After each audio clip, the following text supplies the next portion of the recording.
అంబేద్కర్ రాజనీతి స్టాండ్ ఇప్పుడు ఇంగ్లీష్ విద్య పైన ఏంటి అనే దాని మీద ప్రత్యేక చర్చ జరుగుతుంది. ఇప్పుడు ఈ చర్చలో మనతో అంటే ఇప్పుడు మొత్తంగా అసలు ఇంగ్లీష్ మీడియం ఉండాలా, తెలుగు మీడియం ఉండాలా అనేది తెలుగు రాష్ట్రాల్లో పెద్ద చర్చ అయిపోయింది. ఆంధ్రప్రదేశ్ ముఖ్యమంత్రిగా జగన్మోహన్ రెడ్డి వచ్చిన తర్వాత ఆయన నిర్బంధ ఇంగ్లీష్ మీడియం పెట్టి మొత్తంగా కూడా మోడర్న్ ఎడ్యుకేషన్ని మొత్తం అన్ని సైన్సెస్ కానీ అన్ని ఇంగ్లీష్లోనే ఉంటాయి కాబట్టి పేదలకు బడిలో ఇంగ్లీష్ నేర్పాలని చెప్పేసి ఆయన ఒక జీవో తీసుకొచ్చారు.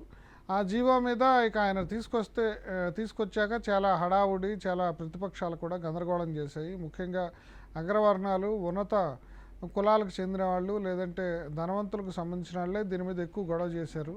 తెలుగు చచ్చిపోతుంది, తెలుగు భాషని ఇట్లా మాతృభాషని మీరు నిరుత్సాహపరుస్తారా కేవలం ఇంగ్లీష్ మీడియం అని. నిజానికి ఆ జీవోలో చెప్పింది ఏంటంటే ఇంగ్లీషు మీడియంలో చదువుకుంటూ తెలుగు సెకండ్ లాంగ్వేజ్ కింద ఉండాలని చెప్పారు.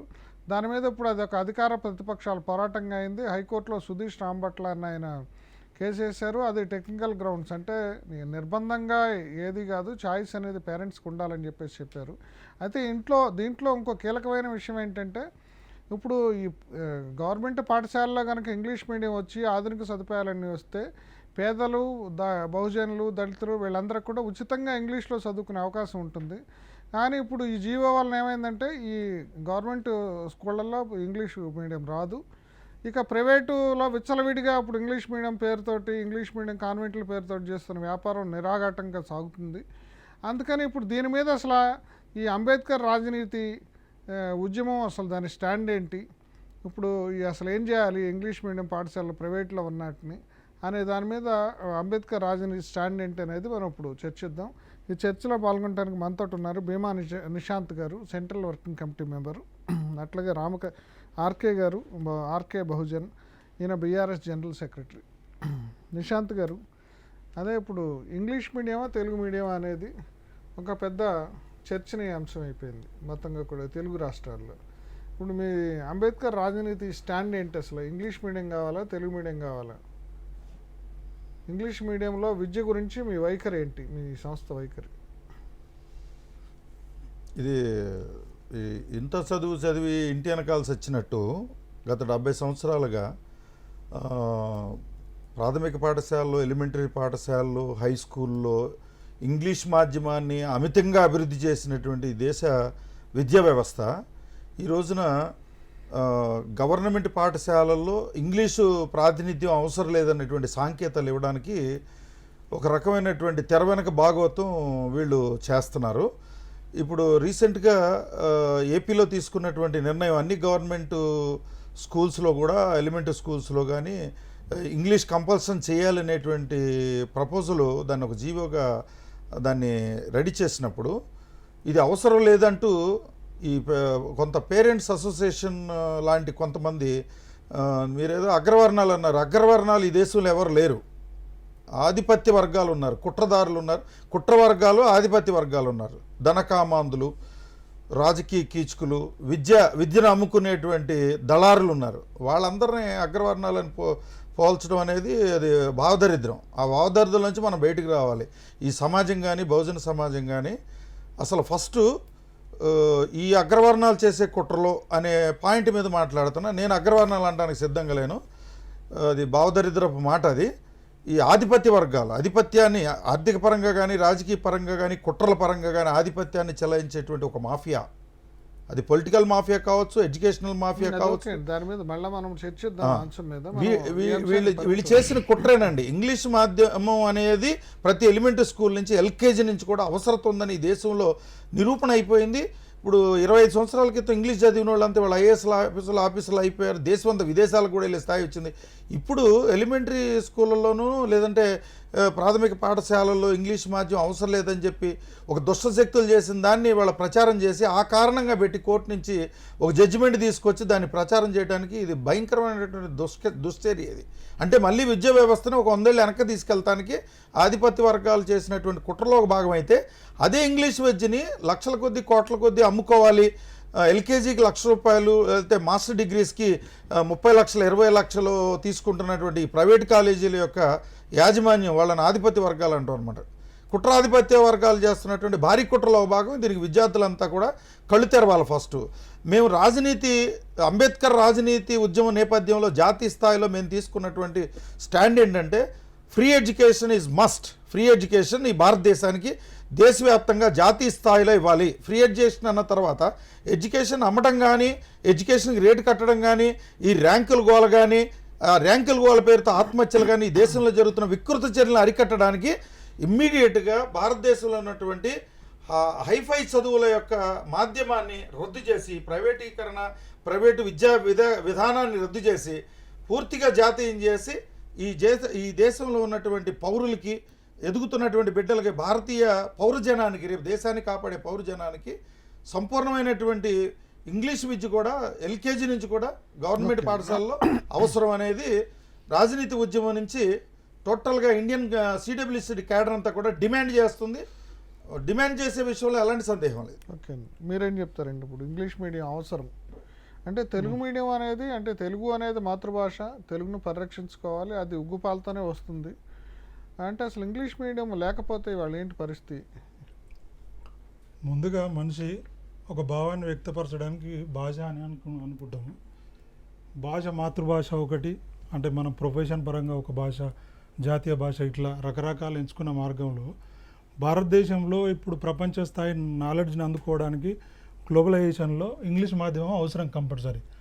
దాంట్లో భాగంగా ఇప్పటి వరకు భారతదేశంలో ఇంగ్లీష్ మీడియం అందక ఎంతోమంది పేద పిల్లలు, అంటే గొప్ప చదువులు చదివించి ఇంజనీరింగ్ చేయించి ప్రపంచ దేశాలకు పంపించాలనే పిల్లలు మరి ఎస్ఎస్సి ఇంటర్మీడియట్ వరకు తెలుగు మీడియం చదివి బీటెక్ వెళ్ళి తర్వాత బీటెక్ అయిపోయిన తర్వాత ఇంటర్వ్యూలకు వెళ్తే వాళ్ళకి ఇంగ్లీష్ రాక, నైపుణ్యత లేక ఎంతోమంది విద్యార్థులు ఇవాళ ఫారిన్ వెళ్లకుండా వాళ్ళ విజాలు క్యాన్సిల్ అయ్యి ఇవాళ ప్రపంచ స్థాయి అన్ని సంస్థలన్నీ ఇలా భారతదేశం దిక్కు జోక్గా చూసే పరిస్థితికి ఏర్పడ్డప్పుడు మరి ఆంధ్రప్రదేశ్లో నిర్బంధ విద్య పెట్టాలనేది ఇలా జగన్ గారి ఉద్దేశం కాదు. బాబాసాహెబ్ అంబేద్కర్ గారు ప్రాథమిక హక్కుల్లో 14 సంవత్సరాలు ప్రతి విద్యార్థికి పుట్టిన నుంచి 5 సంవత్సరాల విద్యార్థి నుంచి 14 సంవత్సరాల విద్యార్థి వరకు నిర్బంధ విద్య అమలు చేయాలి. అది ప్రపంచ స్థాయి నాలెడ్జ్తో కూడిన విద్యను అందించాలి ప్రతి ఒక్కరికి. ఇవాళ ఎస్సీ ఎస్టీ బీసీలకే కాదు, భారతదేశంలో పుట్టిన ప్రతి పౌరుడికి విద్య మరి ప్రాథమిక హక్కుగా చేర్చినప్పుడు మరి ప్రతి ఒక్క పేద విద్యార్థికి ఇవాళ ఇంగ్లీష్ మాధ్యమంతో కూడిన విద్యను అందించడంలో భారతదేశంలో మరి పాలకులు ఎందుకు విఫలమవుతున్నారంటే దాంట్లో ప్రధాన కారణం ఒకటే.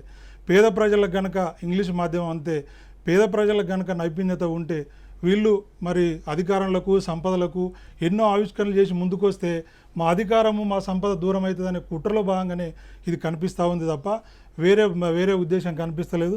దాంట్లో భాగంగానే ఇప్పుడు సతీష్ రాంభట్ల గారు ఇవాళ పేరెంట్స్ అసోసియేషన్ పెట్టుకొని ఇవాళ మరి ప్రభుత్వ పాఠశాలలో విద్య ఇంగ్లీష్ మాధ్యమం ఉండొద్దు అని ప్రకటించిన తన బిడ్డల్ని మాత్రము మరి కార్పొరేట్ స్కూల్లో చదివించి ఇలా ప్రభుత్వ పాఠశాలలో విద్య వద్దనడానికి, ఇంగ్లీష్ మాధ్యమం వద్దనడానికి ఆయనకు నైతిక హక్కు ఎక్కడిది? తన పిల్లలు చదివి ఉంటే, తన పిల్లలు సఫర్ అయి ఉంటే తను మాట్లాడాలి.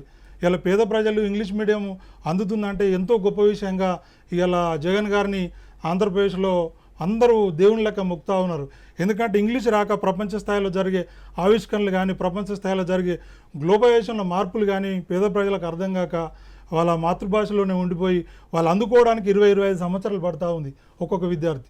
తను అది తెలుసుకున్న లేకపోతే తన నైపుణ్యత కోల్పోయి ఉద్యోగం అందుకోక నిరుద్యోగం మిగిలిపోతున్న సందర్భంలో ఇలా లక్షల మంది విద్యార్థులు ఇలా నిరుద్యోగంలో మగ్గుపడడానికి కారణమే ఒక లాంగ్వేజ్ ఇంగ్లీష్ రాకపోవడం. దాన్ని పరిగణలోకి తీసుకోకుండా ఇలా మనం నిరుద్యోగం పెరుగుతూ ఉంది, నిరుద్యోగం ఎక్కువైతూ ఉంది అని మనం అనుకోవడం అనేది పెద్ద తప్పు. నేను అనుకుంటున్న ప్రపంచ స్థాయిలో ఆవిష్కరణలు భారతదేశంలో జరుగుతలేవని సిగ్గుపడాల్లో, ఇంకా ప్రపంచ స్థాయి మరి మాధ్యమం ఇంగ్లీష్ మాధ్యమం అంతలేదని సిగ్గుపడాల్లో అర్థమవుతలేదు. నేనేమంటున్నానంటే భారతదేశంలో జాతీయ స్థాయిలో ఇప్పుడు నిజంగానే మీకు అంత సిద్ధశుద్ధి ఉంటే బాబాసాహెబ్ కోరుకున్నట్టు విద్యా వ్యవస్థను జాతీయం చేయాల్సిన సందర్భం ఆసన్నమైంది.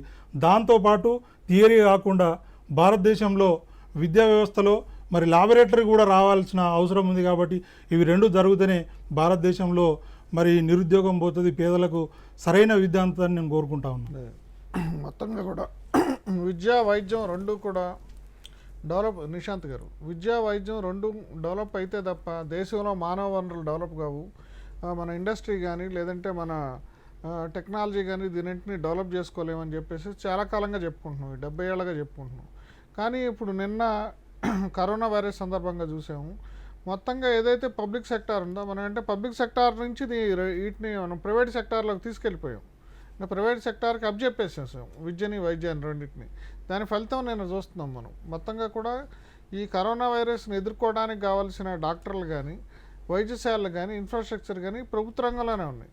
మొత్తం చూస్తే కార్పొరేట్ హాస్పిటల్స్ అని మూతేసి కూర్చున్నారు. అంటే వాళ్ళు కేవలం టెక్నాలజీ ఆపరేషన్లు చేయటం డబ్బులు గుంజుకోవటమే తప్ప. అట్లాగే విద్యకు సంబంధించి కూడా ఇప్పుడు మనకి పేదలకు సంబంధించిన ఇప్పుడు అంటే ఆ మధ్య రాజశేఖర రెడ్డి ఇంజనీరింగ్ సీట్లకి డబ్బులు కట్టబట్టి అది అందరికీ పేదలకి ఉపయోగపడింది, భోజనాలకు ఉపయోగపడింది. అదే తరహాలో ఇప్పుడు విద్యను కూడా పటిష్టం చేయాలి, విద్యను కూడా ప్రైవేటీకరించాలి, ప్రైవేటు దీని నుంచి గవర్నమెంట్ సెక్టార్కి తీసుకురావాలి. దీని మీద మీరేం చెప్తారు? అంటే ఓ పక్కన చూస్తున్నాం వైద్యం ఎట్లా కొలాప్స్ అయింది అనేది చూస్తున్నాం, విద్యారంగం కూడా అంతే అయింది. ఇప్పుడు మొత్తంగా కూడా ఎక్కడ క్వాలిటీ ఎడ్యుకేషన్ లేదు. ఇంజనీరింగ్ పాస్ అయినాడు కూడా కనీసం ఎందుకు ఒక చిన్న డ్రాఫ్టింగ్ కూడా చేయలేకపోతున్నాడని చేసి మనం చాలా సర్వేలు చెప్తాం.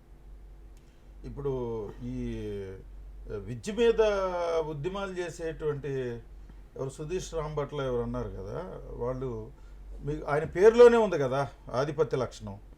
ఇప్పుడు విద్య మీద ఉద్యమాలు చేయాల్సింది ఎవరు? విద్యను అందని వాళ్ళు, విద్య కొరబడిన వాళ్ళు, అమ్ముడుపోతున్నటువంటి విద్య వలన నష్టపోతున్న వాళ్ళు విద్యాపరమైన ఉద్యమాలు చేయాలి. ఈ ఆధిపత్య వర్గాలకు విద్యాపరమైన ఉద్యమాలు చేయాల్సిన అవసరం ఏంటి అంటే, ఇలాంటి ఉద్యమాలు ఎందుకు తెరలేపుతున్నారంటే ప్రస్తుతం రాజకీయ పార్టీలు కానీ ఈ దేశంలో జరుగుతున్నటువంటి దేశీయ స్థాయి పాలన కానీ రాష్ట్ర స్థాయి పాలన కానీ ఆర్థిక కుంటుబాటుతో అడుగంటిపోయింది. అంటే ఆర్థిక వనరులు పూర్తిగా అడుగంటిపోయినాయి. పరిపాలన ఎలా చేయాలో అర్థం కాక అసలు ప్రజలని డైవర్సిటీకి గురి చేయడానికి కొన్ని ఉద్యమాలు క్రియేట్ చేస్తున్నారు. ప్రజలని డైవర్సిటీకి గురి చేయాలి, దానికి ఒక పిచ్చి పిచ్చి ఉద్యమాలు కావాలన్నమాట. విద్యా వ్యవస్థ పూర్తిగా వ్యాపారమయమైపోయింది. విద్యా వ్యవస్థ పేదలకు అందుబాటులో లేదు. ఎల్కేజీ ₹1,00,000 పెట్టుకోవాల్సిన స్థితికి దిగజార్చిన వాళ్ళందరూ కూడా సిగ్గుమాలిన వ్యవహారానికి బుద్ధి తెచ్చుకుని ఈ దేశానికి చేతనైతే ఏదైనా సహకారం అందించేది పోయి గవర్నమెంట్ ఒక్కొక్క ప్రైవేటు ఎడ్యుకేషనల్ ఆర్గనైజేషన్ కూడా 4-5 గవర్నమెంట్ స్కూల్స్ని మెయింటైన్ చేయొచ్చు. ఇవాళ పార్కులు మెయింటైన్ చేస్తున్నారు కదండి, పార్కులు మెయింటైన్ చేస్తున్నారు కదా. పెద్ద పెద్ద కంపెనీలు, మెట్రోపాలిటన్ కంపెనీస్ అన్ని కూడా పార్కులు మెయింటైన్ చేస్తున్నారు. పార్కులు మెయింటైన్ చేసేటువంటి శ్రద్ధ గవర్నమెంట్ స్కూల్స్లో అవి గోడలు లేకపోయినా కిటికీలు లేకపోయినా స్కూల్స్ ఉన్నాయి, అక్కడ పుస్తకాలు ఉండవు, పేదలకు బట్టలు ఉండవు, వీటి మీద వీళ్ళకి వచ్చే ఆదాయాలు ఎందుకు స్పాన్సర్ చేయకూడదు? అలా స్పాన్సర్ చేసిన చరిత్ర ఎక్కడా లేదు.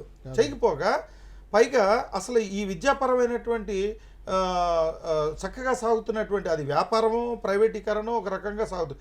దాంట్లో ఒక విప్లవాన్ని సృష్టించి ప్రజలను పక్కదారి పట్టించడం అనేది ఇది తెర వెనక భారీ కుట్ర. ఇది ఆధిపత్య వర్గాలు తెర వెనక భారీ కుట్ర. ఈ దేశ ప్రజలు కానీ రాష్ట్ర ప్రజలు కానీ విద్యార్థులు కానీ ఎవరు కూడా ఇలాంటి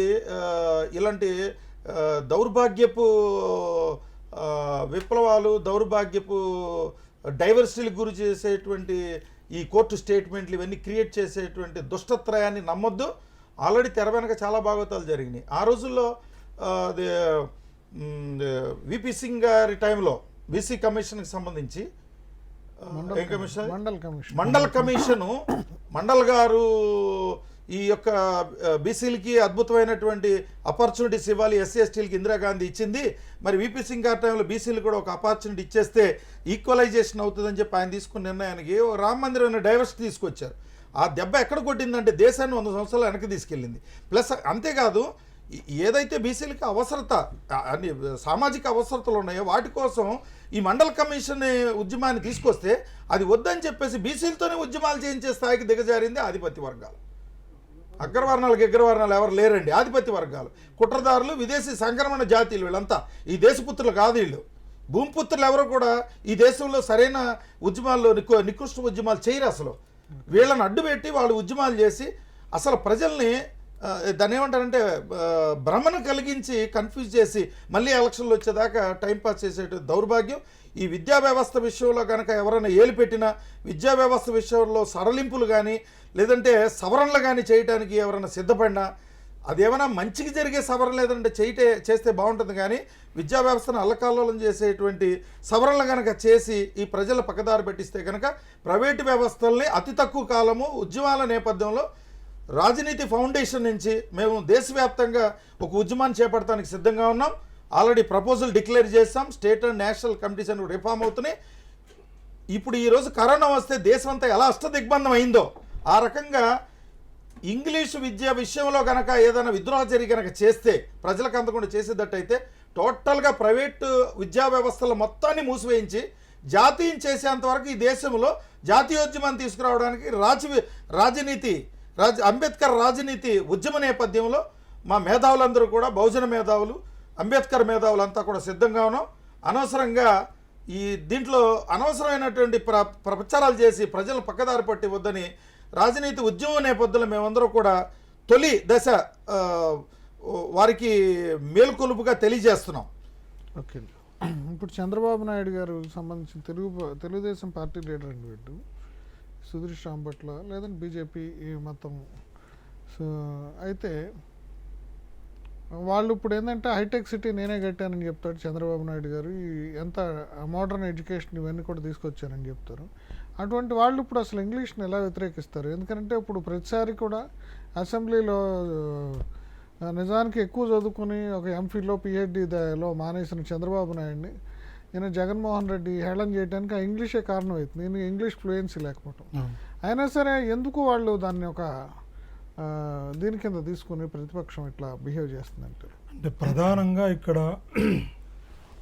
ఆధిపత్య వర్గాలు, మన గురుగారు అన్నట్టు ఆధిపత్య వర్గాలకు ఎక్కడ పోటీ అవుతారో ఈ పేద ప్రజలు ఇంగ్లీష్ మాధ్యమంలోకి వస్తే వాళ్ళు ప్రపంచ స్థాయి నాలెడ్జ్ అందుకొని మరి వాళ్ళన్నీ తెలుసుకున్న తర్వాత ప్రశ్నించడం మొదలు పెడితే, లొసుగులు ప్రశ్నించడం మొదలు పెడితే, కొత్త కొత్త ఆవిష్కరణలు చేస్తే మా యొక్క సంపద, మా యొక్క అధికారం పోతుందనే ఉద్దేశంలోనే ఇంగ్లీష్ మాధ్యమం ఒకరు పెడతారు.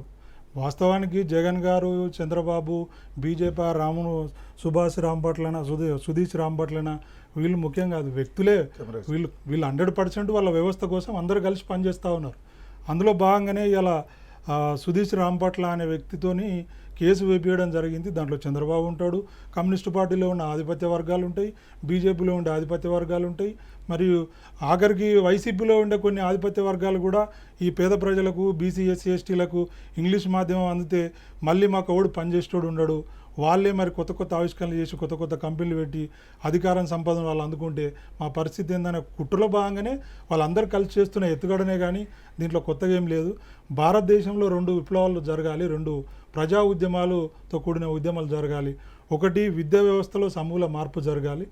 అది ఈ థియరీ పాటు తీసుకొని ఇలా భారతదేశంలో ప్రతి విద్యార్థి ఏమంటారు ఎడ్యుకేటెడ్ లేబర్ అయిపోయిండు. అంటే చదువుకోగానే నాకు ప్రభుత్వం ఉద్యోగం ఇవ్వాలి, చదువుకోగానే నేను ఒక ఉద్యోగం చేయాలనుకుంటున్నా తప్ప చదువుకొని నేను ఒక గొప్ప ఆవిష్కరణ చేసి 100 మందికి ఉద్యోగాలు ఇచ్చేయాలనే పరిస్థితిలో ఇవాళ విద్యార్థి ఆ విద్యా మాధ్యమం ఉండలేక వాడికి సొంత ఆలోచన లేని పరిస్థితిలో ఇవాళ విద్యా వ్యవస్థ ఉంది. దాంట్లో ఒక గొప్ప మార్పు తీసుకురావాలి. భారతదేశంలో ఇప్పటివరకు జరిగిన విద్యార్థి ఉద్యమాలన్నీ వాళ్ళ అవసరాల రీత్యా జరిగినాయే తప్ప మౌలిక వసతులు కానీ ఆవిష్కరణల విషయంలో కానీ విద్యా వ్యవస్థలో మార్పు కోసం విద్యార్థి ఉద్యమాలు జరగలేవు. అదొక గొప్ప ఉద్యమం జరగాలి. రెండో అంశం కంప్లీట్ చేస్తాను, లెట్ మీ కంప్లీట్. ఇలా కరోనా చేయంగా మనకు ఒక గొప్ప సందేశం ఇస్తూ ఉంది భారతదేశం. దాంట్లో ప్రధాన కారణం ఏంటంటే ఇలా ప్రైవేట్ ఆసుపత్రులకు ఒక్కరు పోవట్లేదు. 139 కోట్ల జనాభాలో మరి బీపీ, షుగరు, హార్ట్ అటాక్లు ఎందుకు రాలేకపోతూ ఉన్నాయి? మరి అత్తునే అనే కుట్రలో ఇలా మరి ఒకటి ఏదైనా చిన్న సమస్య వస్తే హాస్పిటల్కి పోతే వాడిని పెద్ద చెకప్ చేసి ఎన్నో ఆపరేషన్లు చేసి వాడిని మరి ఆర్థిక వ్యవస్థను అతలాకుతలం చేసి వాడిని ఆరోగ్య పరిస్థితి అతలాకుతలం చేసి ఇలా దోసుకున్న కార్పొరేట్ సెక్టర్కి ఇలా ఒక్క పేషెంట్ దొరకలేడు. ఇలా ప్రతి కరోనా పేషెంట్ ఇలా ప్రభుత్వ హాస్పిటల్లో చేసుకుంటున్నప్పుడు ఒక చిన్న ఆలోచన చేయాల్సిన అవసరం ఉంది. ఏమంటున్నానంటే భారతదేశంలో ప్రైవేటు వ్యవస్థ, వైద్య వ్యవస్థ లేకుండా మొత్తం ప్రభుత్వ ఆధీనంలోనే బాబాసాహెబ్ కోరుకున్నట్టు విద్యా వైద్యం కనుక ప్రభుత్వ వ్యవస్థలో ఉంటే ప్రతి జీవి, ప్రతి కుటుంబం యొక్క ఆర్థిక పరిస్థితి చాలా మెరుగుపడుతుంది. ఎందుకంటే వాడికి హాస్పిటల్కి పోయే ఖర్చు ఉండదు. మరి వాడిని పిల్లల్ని చదివించడానికి నానా తంటాలు వాడి కష్టపడాల్సిన పరిస్థితి ఉండదు. కాబట్టి కుటుంబం ఆర్థికంగా డెవలప్ అవుతూ మరి వాని కుటుంబంలో మరి చదువుకొని గొప్పగా అయ్యే అవకాశం ఉంటుంది. కాబట్టి అంతవాదాకా పేదరికం పోదు. కాబట్టి ఈ విద్యా వైద్యం అనేది ప్రభుత్వ ఆధీనంలో ఉండేంత వరకు భారతదేశంలో అభివృద్ధి జరగదు, భారతదేశంలో నాణ్యమైన విద్య రాదు, భారతదేశంలో నాణ్యమైన ఆవిష్కరణలు జరిగాయి. ఇప్పుడు కరోనాకు వైరస్ కనిపెట్టడానికి ఇలా ప్రపంచ స్థాయిలో చూస్తూ ఉన్నాం. కానీ ప్రపంచం మందు కనిపెట్టినా మన వైపు చూడాల్సిన సందర్భం ఉంది. ఎందుకంటున్నామంటే భారతదేశంలో ప్రపంచానికి అందించాల్సిన ల్యాబొరేటరీ ఫార్మా కంపెనీ మన దేశంలో ఉంది. కాబట్టి మనం ఆవిష్కరణలు చేసే పరిస్థితిలోకి రావాలంటే విద్యా వ్యవస్థలో సమూలంగా మార్పు జరగాలి. ఇంగ్లీష్ మాధ్యమంతో కూడిన నిర్బంధ విద్య జరగాలి. బాబాసాహెబ్ కోరినట్టు నిర్బంధ విద్య ప్రతి పేద విద్యార్థికి ఉచిత విద్య అందాల్సిన సందర్భం ఉందనేది మరి అందరికి తెలియజేస్తున్నాం. ఓకే అండి, ఇప్పుడు మన ఆర్కే గారు మాట్లాడేటప్పుడు విద్యార్థి సంఘాల గురించి మాట్లాడారు. ఎందుకంటే విద్యార్థి సంఘాలు కూడా చాలా సమస్యల మీద ఏఐఎస్ఎఫ్ ఎప్పటి నుంచో ఉంది, అట్లాగే ఎస్ఎఫ్ఐ ఉంది, డిఎస్ఓ ఉంది, రకరకాల వీళ్ళు ఎవరు కూడా ఇప్పటివరకు ఒక ఇంగ్లీష్ విద్యకు సంబంధించి సరైన స్టాండ్ చెప్పడం కానీ దాంట్లోనే విద్య ఉండాలని కానీ ఎవరు ఫైట్ చేయలేదు. అంటే ఎందుకనంటారు? ఇప్పుడు ఈ విద్యార్థి సంఘాలన్నీ కూడా నిర్మాణం వెనక తెర వెనక భారీ భాగోత్వం ఉంది, అంటే రాజకీయ వ్యవస్థల ఇన్వాల్వ్మెంట్ ఉంది. అంతేకాకుండా మతపరమైనటువంటి అదృశ్య శక్తులు కూడా ఈ స్టూడెంట్స్ ఆర్గనైజేషన్స్ వెనకాల స్టీరింగ్ డ్రైవ్ చేస్తున్నాయి అనమాట. అప్పుడు వాళ్ళకి అవసరమైనప్పుడు ఉద్యమాలను రెచ్చగొడతాడు, వాళ్ళకి అవసరం లేనప్పుడు ఉద్యమాలను కంట్రోల్ చేస్తారు. కంట్రోలింగ్ మెకానిజం అంతా తెర వెనక భాగోత్వంలో ఉన్నటువంటి కొన్ని సేవక సంఘాల ఆధ్వర్యంలో, కుట్ర రాజకీయ వ్యవస్థల ఆధ్వర్యంలో విద్యార్థి సంఘాలు ఉన్నప్పుడు ఆ విద్యార్థి సంఘాలకి తలకాయ లేదు, ముఖం లేదు కదా. కాబట్టి వీళ్ళు అంటే తలకాయ లేని మొండేల్లాగా విద్యార్థి సంఘాలు కొనసాగుతున్నాయి తప్పితే బాబాసాహెబ్ గారు ఇచ్చినటువంటి అల్టిమేటమ్స్ని కానీ రాజ్యాంగంలో ఉన్నటువంటి పాలసీస్ని కానీ స్టడీ చేసి విద్యార్థులు స్పందించలేకపోతున్నారంటే వాడికి విద్యార్థి సంఘాలు లేవు. ఉన్న విద్యార్థి సంఘాలన్నీ కూడా అద్దె సంఘాలు, అవి ఇతరులు ఆధిపత్య వర్గాలు పెట్టిన అద్దె సంఘాలు. నిజమైన విద్యార్థి ఉద్యమం రావాలి, నిజమైన ఆర్థిక ఉద్యమం రావాలంటే బహుజన సమాజంలో ఎస్సీ ఎస్టీ బీసీల నుంచి రావాలి. అది ఎస్సీ ఎస్టీ నుంచి బీసీల నుంచి వచ్చినటువంటి రాష్ట్ర నాయకులు, దేశ నాయకులు ఎక్కడున్నారు? ఎక్కడున్నారు? లేరు. ఏ సంఘంలో చూడండి ఆధిపత్య వర్గాల నాయకులు వాళ్ళు ఆడిస్తామంటే బీసీ ఎస్సీ ఎస్టీలు ఆడాలి. వీళ్ళకి సిగ్గు రావాలి. ఈ బీసీ ఎస్సీ ఎస్టీలకు సిగ్గు రావాలి. ఉద్యమాలు చేసేటప్పుడు ఆధిపత్య వర్గ నాయకుల యొక్క సంఘాల్లో పనిచేయడానికి వీళ్ళకి ఇంకా సిగ్గు సెరవ రాలేదు 70 సంవత్సరాలు కూడా. బాబాసాహెబ్ గారు ఏం చెప్పారు ఆనాడు? ప్రైవేటీకరణకి బాబాసాహెబ్ గారు అసలు అంటే అసలు ఒప్పుకోలేదన్నమాట. ఎప్పుడు సర్దార్ వల్లభాయ్ పటేల్, గాంధీ ప్లస్ నెహ్రూ గారు వీళ్ళు ప్రత్యేకంగా కుట్ర పన్ని బాబాసాహెబ్ గారికి ప్రత్యేక సమావేశం ఏర్పాటు చేసి, అయ్యా బాబాసాహెబ్ గారు 10 సంవత్సరాలు మాకు అవకాశం ఇవ్వండి, మనకి ఇక్కడ ఫ్యాక్టరీలు పెట్టుకునే వాళ్ళు లేదంటే ఆర్థిక మాంద్యంతో ఉన్న వాళ్ళంతా కూడా బాగుపడడానికి ప్రైవేటీకరణ వ్యక్తులకి అందరికీ 10 సంవత్సరాలు మీరు అవకాశం కనిగిస్తే 11వ సంవత్సరం నుంచి ప్రైవేటీకరణను పూర్తిగా రద్దు చేసి జాతీయం చేసి జాతికి ఈ సొత్తు మొత్తాన్ని ప్రైవేటీకరణ పరంగా వచ్చేటువంటి ఆదాయాలన్నీ కూడా జాతికే పరిమితి చేసి జాతీయం చేద్దామని ఆ రోజున బాబాసాహెబ్ గారికి ఇచ్చినటువంటి ప్రమాణాన్ని జాతీయ స్థాయి కాంగ్రెస్ నాయకులు, జాతీయ స్థాయి పార్టీలు, జాతీయ స్థాయి కుట్ర వర్గాలు తప్పారు. ఇది భారీ కుట్ర. భారతదేశంలో భారతీయ బహుజన సమాజానికి జరిగిన పెద్ద గొడ్డల పెట్టు. దాని మీద ఉద్యమాలు చేయడానికి కానీ అంత అంతర్లీనంగా వెళ్ళి ఐడియాలజీ తెలుసుకుని ఈ సమాజానికి ప్రశ్నించే స్థాయికి లేకపోవడానికి కారణం ఏంటంటే అవిద్య. ఉలేగారి తర్వాత విద్య అంత లేటుగా వచ్చింది మనకి. అవిద్య వచ్చిన విద్యలో కూడా కుట్రలో, దాంట్లో ప్రైవేట్ భాగస్వామ్యం, ఎల్కేజీ ₹1,00,000 కొనడం. ఫస్ట్ ఈ దౌర్భాగ్యాన్ని రద్దు చేయడానికి కావాల్సినటువంటి ప్రణాళికలు రాష్ట్ర ప్రభుత్వాలు, కేంద్ర ప్రభుత్వాలు మొట్టమొదటిగా బాధ్యత తీసుకోవాలి. బాబాసాహెబ్ గారికి ఇచ్చినటువంటి మాట ఏంటంటే 10 సంవత్సరాల తర్వాత ప్రైవేటీకరణ రద్దు. ఇంకా 60 సంవత్సరాలు అదనంగా ప్రతి సంవత్సరం మీద మల్టీ-మిలియన్ క్రోర్స్ ఆధిపత్య వర్గాలకి 100 మందికో దేశంలో ఉన్న 1000 మందికో చేరుతున్నాయి తప్పితే 150 కోట్ల మంది జనాభా వనరులు ఎక్కడ చేరుతున్నాయి? విద్య పేరుతో, వైద్యం పేరుతో, హాస్పిటల్ పేరుతో చేరుతున్నాయి, విద్యా కాలేజీల పేరుతో చేరుతున్నాయి. ఎక్కడ చేరుతున్నాయి? 100 మంది చేతికి చేరుతున్నాయి అనమాట. అదేమన్నా నిత్యావసర వస్తువా? ఈ దేశ సౌభాగ్యాన్ని కాపాడేటువంటి విద్యా వ్యవస్థ, ఈ దేశ యొక్క మానవ వనరులు అంటే సంతతిని కాపాడేటువంటి మానవ వ్యవస్థలని, రెండింటిని కాపాడే విద్యా వ్యవస్థని, ఆరోగ్య వ్యవస్థని వ్యాపారం చేసే హక్కు ఎవరిచ్చారు? దీని మీద ప్రజల చైతన్యం కావాలి, విద్యార్థుల చైతన్యం కావాలి. నిజమైన విద్యా సంస్థలకు సంబంధించినటువంటి స్టూడెంట్స్ ఆర్గనైజేషన్ మళ్ళీ రీఎస్టాబ్లిష్మెంట్ కావాలి. వాటికి నాయకత్వం వహించాల్సింది బీసీఎస్సీ ఎస్టీల ఆధిపత్య వర్గాలు కాదు. అదే విషయం మన ఆర్కే గారితో మాట్లాడదామండి. అంటే మీరు చాలా బహుజన ఉద్యమాల్లో పనిచేశారు.